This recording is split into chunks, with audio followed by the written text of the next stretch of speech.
लोक जागर इंडिया। यही आने वाला कल है, यही मेरे देश का कल है। एक नया इतिहास लिखेंगे। मित्रांनो नमस्कार, मी ज्ञानेश वाकुळकर। लोक जागर इंडिया चॅनलमध्ये आपण चर्चा करत आहोत एका वेगळ्या विषयावरती। महाराष्ट्राची स्थापना 1960 ला झाली। त्यानंतर आतापर्यंत जवळपास 33 वेळा मुख्यमंत्री पदाची शपथ घेण्यात आली।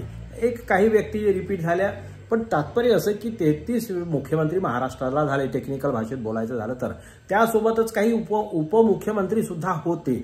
आता तर महाराष्ट्राच्या मंत्रिमंडळामध्ये एक मुख्यमंत्री आणि दोन उपमुख्यमंत्री आहेत। ही एक चांगली परंपरा म्हणा, वाईट म्हणा, तो काही भाग नाही आहे। पण आज आपण वेगळ्या विषयावरती चर्चा करत आहोत की दिल दिमाग आणि राजकारण।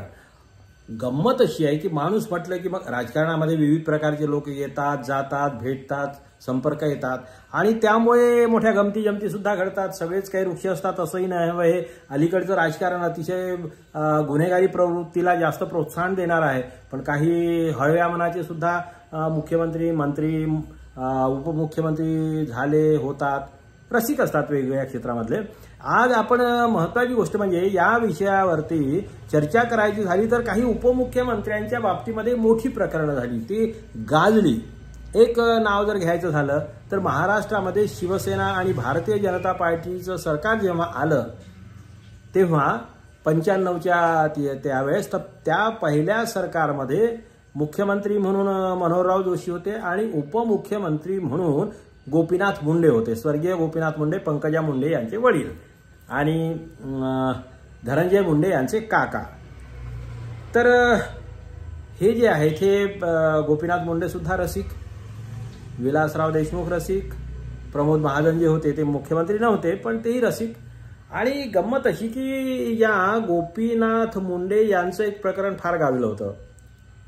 बरखा बार चौफुला पुण्याच्या जवळ चौफुला नावाचं एक ठिकाण आहे। त्या ठिकाणी बरखा नावाची कलावंत तिथे होती आणि तिच्यासोबत यांची फार चांगली मैत्री वगैरे जवळ, आणि ते खूप गाजलं एवढं की त्यांना बदनाम। त्यावेळेसचा काळ थोडासा वेगळा होता, आताचा काळ वेगळा आहे। आता तर कुणी कशाला काही परवाच नाही करत। राजरोस आपले वरपासून खालपर्यंत त्यांना काय करायचं, चोरी करा, डाके करा, अपहरण करा, काय करायचं ते करा, आमच्याकडे या, पवित्र व्हा, मंत्री व्हा, म्हणजे प्रमोशन देतात। भ्रष्टाचाराच्या बाबतीमध्ये किंवा चारित्र्याच्या संदर्भातही काही प्रश्न निर्माण केले तरी तुम्ही आमच्या पक्षात आले की तुम्हाला पवित्र करणार आणि तुम्हाला मग म्हणजे काय म्हणू, आता जाऊ द्या, शंकराचार्याच्या लेवलला सुद्धा नेऊन बसवणार, अशी सगळी परिस्थिती आहे। पण मुद्दा असा आहे की एक उपमुख्यमंत्री जे होते आमचे, जे समजा मुंडे साहेब, गोपीनाथजी मुंडे यांचं जे प्रकरण गाजलं आणि त्यावेळेस मग खूप गदारोळ उठल्यानंतर, माजल्यानंतर बाळासाहेब ठाकरे यांनी सरळ त्यांचं बॅकिंग केलं। भाजपा बॅकफूटवर होती। भाजपावाले नेहमी उपयोग करून घेतात आणि संकटात सापडले की तुमचं तुम्ही पाहत बसा, सोडून देतात। आणि बाळासाहेब ठाकरेंनी मात्र ठासून त्यांना सांगितलं की प्यार किया तो डरना क्या, घाबरण्याची काही चिंता नाही आहे, डटे रहो लगे रहो। आणि ते प्रकरण मग शांत झालं। महत्त्वाचा मुद्दा आज आपल्याला गोपीनाथ मुंडे यांच्याबद्दलही बोलायचं नाही। त्यांचेच पुतणे जे आहेत धनंजय मुंडे यांचं प्रकरण गाजतच आहे। 1, 2, 3 घरं, 1, 2, 3 बायका, अशा प्रकारच्या खूप गोष्टी आहेत, तेही आपल्या कानावर आहे, त्यामुळे त्याबद्दल बोलण्याचं काही कारण नाही। पण आज आपण एका वेगळ्या उपमुख्यमंत्र्यांच्या संदर्भात बोलत आहोत की ज्यांचं दिल भी चुरा लिया था और पेन्शन भी चुरा लिया।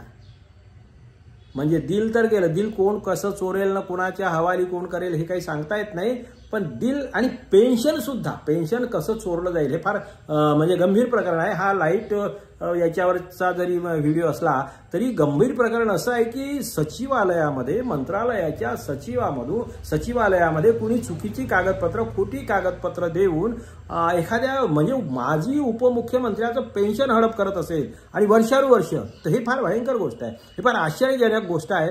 पण आपण फार गांभीर्याने घेण्याच्या ऐवजी आपण वेगळ्या लाईट मोडमध्ये घेऊया। आणि त्यामुळे गंमत कशी आहे की या संदर्भात बोलायचं झालं तर माजी उपमुख्यमंत्री रामराव आदिग हे तसे रसिकच होते। त्यांनी ते पिऊन वगैरे फार प्यायचे, दारू प्यायचे आणि त्यांची ती दारू पिऊन धिंगाणा कर। अलीकडे तर मुख्यमंत्र्यांनी, आताच्या माजी मुख्यमंत्र्यांनी गुवाहाटी गेले असताना डगमगत होते, पाय टाकणं कठीण होतं, बॅलन्स सांभाळणं कठीण होतं, हेही माहीत आहे। तिकडे मान जे आहेत पंजाबचे मुख्यमंत्री ते तर त्याबद्दल फेमसच आहेत, पण त्यावेळेस रामराव आदिक यांनी विमानामध्ये एका हवाई सुंदरीला टाचणी टोचण्याचं काम केलं. ते प्रकरण सुद्धा फार गाजलं होतं रामराव आदिक यांच्याबद्दल. आणि आता जी गंमत आहे, त्याच रामराव आदिक यांचे जे माजी मुख्यमंत्री उपमुख्यमंत्री आहेत, आणि ते काय झालं की त्यांच्या मुलानं म्हणजे पृथ्वीराज आदिक यांनी कोर्टामध्ये केस टाकली. कारण असं की उपमुख्यमंत्री रामराव आदिक हे 2007ला त्यांचं निधन झालं. त्याआधी 1996ला ते राजकारणामधून निवृत्त झाले तब्येतीच्या कारणामुळे.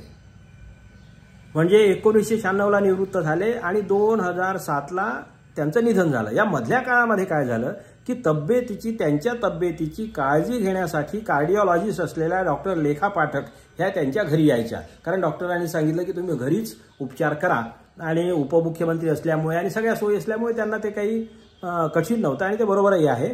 आणि त्यामुळे मग काय झालं की ते डॉक्टर लेखा पाठक त्यांच्या घरी यायच्या, म्हणजे आणि वांद्रे इथल्या. आणि त्यानंतर काय झालं की काही काळानंतर मूळ फॅमिली त्यांची म्हणजे आदिक साहेबांचा विवाह हा 1948ला झाला होता शोभा यांच्याशी, आणि पृथ्वीराज आदिक यांच्या आईचं नाव शोभा, त्यांचे बंधू आणखी एक सुरेश आणि पृथ्वीराज, ही 2 मुलं रामराव आदिकांना ती होती समजा शोभा यांच्यापासून. पण गंमत अशी झाली की हे जे आहेत डॉक्टर लेखा पाठक आणि रामराव आदिक हे मग 2007 पासून एकत्र राहायला लागले, लिव्ह इनमध्ये राहायला लागले. आणि त्या परिस्थितीमध्ये मग आता राहायला लागले, काळजी घ्यायला लागल्या, असं होऊन जाते. इथपर्यंत गोष्टी सगळ्या ठीक होत्या. पण गंमत कशी झाली की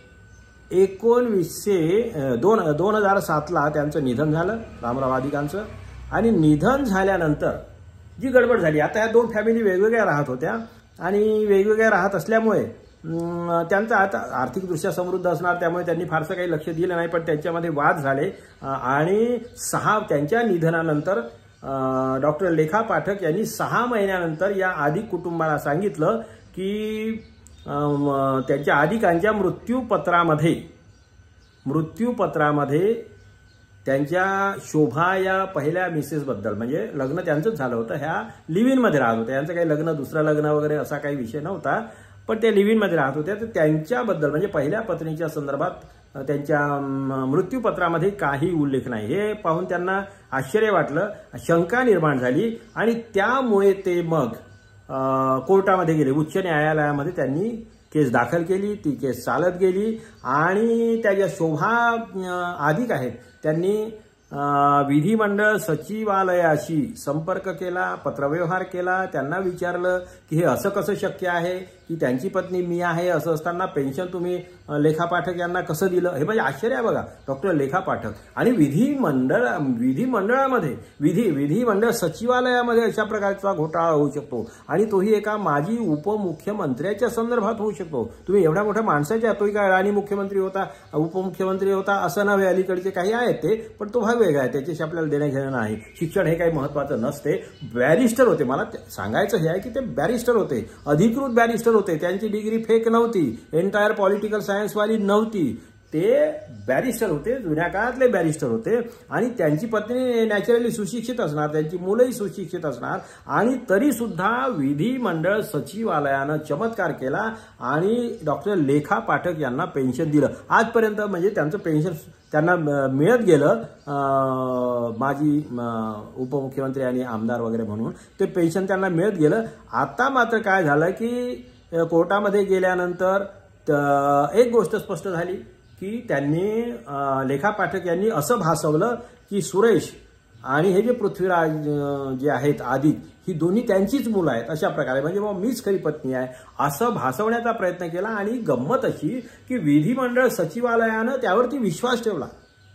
हे किती आश्चर्यजनक आहे. म्हणजे आता बघा, काय खोटं काय खरं हे आता पेपरमधल्या बातम्या ज्या आहेत त्या वेगवेगळ्या आहेत. आता कोर्टाचा निर्णय काय आहे ते आहे, पण त्यातला सारांश तर तो नक्की असणार, खरा असणार. सारांशाच्या अंगानच पाहायचं आपल्याला. आणि महत्त्वाची गोष्ट अशी आहे की त्याच्यामुळे आता मात्र काय झालं की नवीन यानुसार मग आता न्यायालयानं आदेश दिला आणि मरीन ड्राईव्ह पोलीस स्टेशनमध्ये मुंबईच्या तक्रार दाखल करायला सांगितलं. म्हणजे आता केस डॉक्टर लेखा पाठक यांच्या विरोधामध्ये क्रिमिनल केस रजिस्टर झाली. क्रिमिनल केस चालवायला न्यायालयानं परवानगी दिली.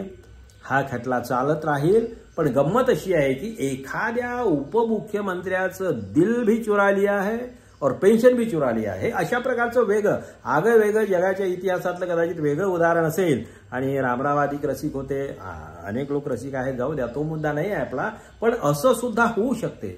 महाराष्ट्राच्या मुंबईसारख्या ठिकाणी अशा प्रकारचं होऊ शकते. अब काय बोलावं काय नाही, आपणही जरा हे बघा आणि त्यामध्ये काय आपल्याला वाटते काय नाही आपल्या प्रतिक्रिया द्या. लोकजागर इंडिया चॅनल पाहत रहा. वेगवेगळे विषय आम्ही घेणार आहोत. मनोरंजनाच्या सोबत सामाजिक प्रबोधन, राजकीय, आर्थिक सगळ्या विषयावरचा घेणार. एक नया इतिहास लिखेंगे अशा प्रकारचं ब्रीद वाक्य घेऊन आम्ही तुमच्यासोबत समोर आलेलो आहोत. आपण जरा सहकार्य करा, आशीर्वाद द्या, लाईक करा, शेअर करा, सबस्क्राईब करा अशी विनंती करतो. आणि लवकरच पुन्हा भेटूया एका वेगळ्या व्हिडिओ सोबत. धन्यवाद. आपण बघत रहा लोकजागर इंडिया.